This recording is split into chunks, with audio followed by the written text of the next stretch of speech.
na lang sa buhay kong bigla. Nung ikaw ay nakita ko, ba't ang saya?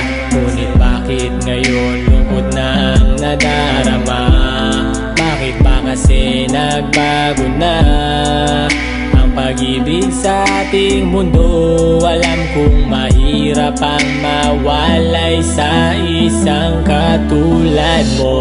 Bakit ba ganun? Hindi ko maintindihan. Ang relasyon sa simula lang ba maganda yun? Pag nagtagal ay hindi mo malaman kung bakit ba minsan ay parang may kulang na.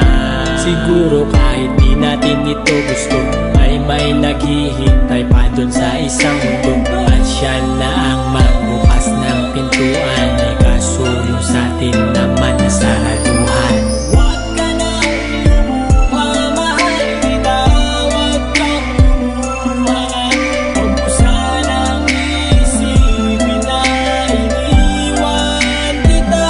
At huwag ka sanang malungkot pa, at huwag kang mangamba. Ang pag-ibig kong ito ay para lang sa'yo.